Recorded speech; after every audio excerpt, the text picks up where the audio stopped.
যুক্তরাষ্ট্রের ক্ষমতা গ্রহণের পর প্রেসিডেন্ট ডোনাল্ড ট্রাম্প সবচেয়ে বেশি কঠোর অবস্থান নিয়েছেন দেশটিতে অবস্থিত অবৈধ অভিবাসনের ক্ষেত্রে।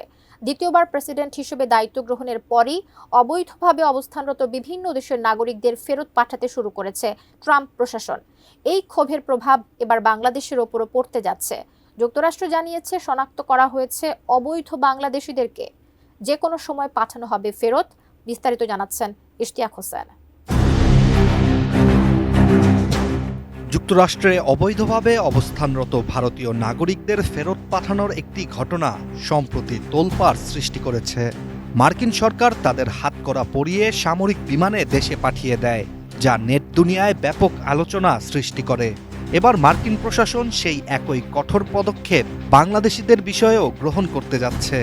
বিভিন্ন গণমাধ্যমের খবর অনুযায়ী ইতোমধ্যেই মার্কিন সরকার দেশটিতে অবৈধভাবে বসবাসরত 400 থেকে 500 জন বাংলাদেশি নাগরিককে চিহ্নিত করেছে। প্রশাসন জানিয়েছে, যদি এই নাগরিকরা প্রয়োজনীয় আইনি সুরক্ষা নিতে ব্যর্থ হন, তবে তাদেরকেও দেশে ফেরত পাঠানো হতে পারে।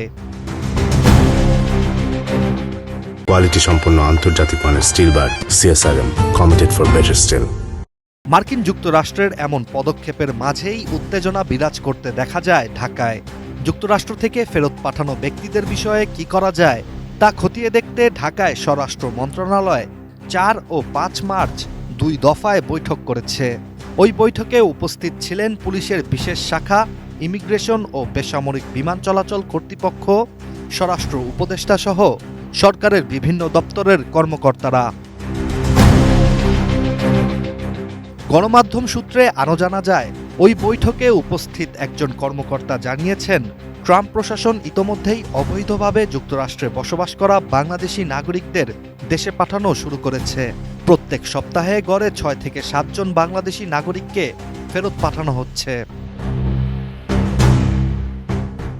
এদিকে অবৈধ বাংলাদেশিদের বিষয়ে করা এক প্রশ্নের জবাবে পররাষ্ট্র উপদেষ্টা মোহাম্মদ তৌহিদ হোসেন জানিয়েছেন, কোনো দেশে অবস্থানের অনুমতি বা প্রয়োজনীয় আইনি সুরক্ষা না থাকলে সেই দেশে অবৈধভাবে অবস্থানরত নাগরিকদের গ্রহণের বিষয়ে সরকারের একটি নির্দিষ্ট নীতিগত সিদ্ধান্ত রয়েছে। এই নীতি শুধুমাত্র যুক্তরাষ্ট্রের ক্ষেত্রে নয়, বরং সব দেশের জন্যই প্রযোজ্য।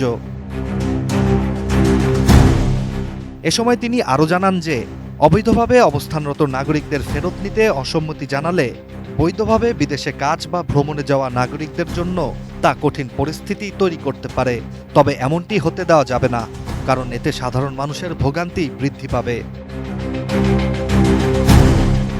এছাড়া যুক্তরাষ্ট্র থেকে ফেরত পাঠানো ব্যক্তিদের ঢাকা বিমানবন্দরে গ্রহণ করে নিজ নিজ গন্তব্যে যেতে সরকার সহযোগিতা করবে বলেও সিদ্ধান্ত নেওয়া হয়েছে।